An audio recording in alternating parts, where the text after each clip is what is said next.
I'm Mike Sullivan. I'm a former IRS agent and teaching instructor with the IRS. Welcome to my YouTube station. It's the home of the 5 minute or less video. I don't need to talk longer because I can tell you everything you need to know within that 5 minutes. I've worked about 10,000 cases. I've been doing this since 1973. I'm a national expert in IRS resolution matters. I have a nationwide following on Facebook for tax professionals. Anyway, I started this YouTube station for three reasons. To give you information that you need from an insider, from an IRS agent, so you don't get ripped off. There's just so many people on here on here that I see that are just ripping people off, and I love to inform you so you can make an educational decision on things that you really need to know, so at least you're informed on what's right and wrong and move this gray area out of the way. As a former IRS agent, revenue officer, I taught the offer and compromise program. I accepted offers, deny offers, and they thought enough of me to go ahead and teach the offer and compromise program to other revenue officers who were good enough to work the program.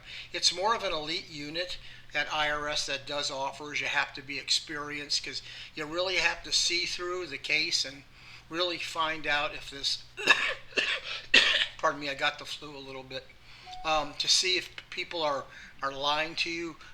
Basically, when you look at an IRS financial statement, if you're an agent, you kind of go ahead and you kind of look for the stink. You kind of go ahead and say, does this make sense or not? IRS only accepts 19,000 offers and compromise a year. And you've got to be careful giving your offer to IRS because you've given them a financial path to all your assets. But today what I want to talk to you about is what are the three biggest reasons that for myself or other people at IRS that we would turn down, or why offers are not accepted. You need to know these three, and the first one is the valuation of your assets. You'll put a value down, IRS revalues those assets. IRS has a bunch of tools to go ahead that they use to go ahead and repurpose or say, nah, that value isn't right or wrong. There's a couple of secrets within that, and that's being able to document the true value of your assets and give that to IRS before they start doing their due diligence. For instance, you may have a home. I'll give you an example. You have a home, and the home on IRS uses Zillow and Realtor.com for their values. Well, let's just say you have a home that has a roof problem, and that roof is $50,000. It is where I live to get a new roof.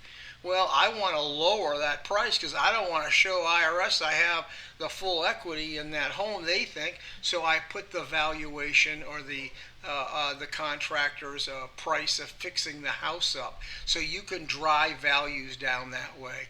But a lot of people don't know how to put the valuations down, and it skews the offer, and your offer can be rejected. So the whole key is documentation there. The other thing is people do not understand the IRS necessary living expense part. When IRS looks, I apologize, this coughing I've had this flu for about a week. So anyway, what people don't understand is when you go ahead and put your income down, and IRS looks at your necessary living expenses, you don't understand that IRS is going to stick to a very, very tight group of expenses they allow you, that you must stay within the standards that they allow. If they don't, they're going to reject the offer. So the two biggest reasons that your offer goes back, A, is you don't understand the national expenses and the standards they use and the valuation of your assets.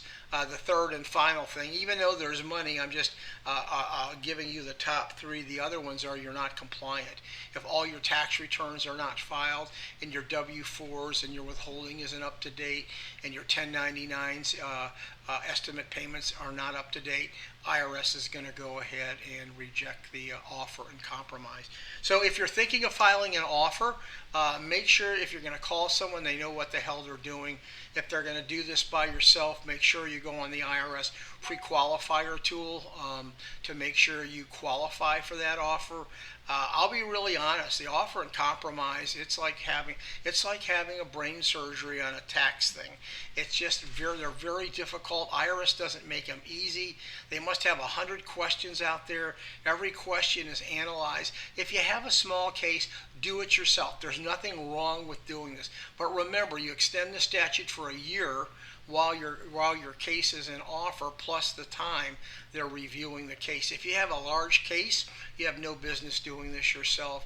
I probably have if I file your offer and compromise, you're going to get it accepted. If you qualify for the offer. For every 20 people that call me, I probably take one offer. I will not file an offer and compromise, since I know if they're going to accept it or not, unless you've got a really good chance of getting it accepted. Generally, the only time my offers get rejected by IRS if the client has lied to me. So offers can go through. You got to know the formulas, and they got to be really tight. So don't be afraid to file it if you qualify. Okay. Anyway, I gave you the information, so please give me a subscription. That's really big. YouTube really values subscriptions. They value people that follow you. I don't know why they do, but so I need those. I'd appreciate it. And if you want me to do a YouTube on something, man, give me an idea. Leave a comment. I'll do a YouTube for you.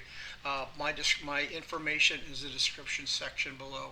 Thank you very much.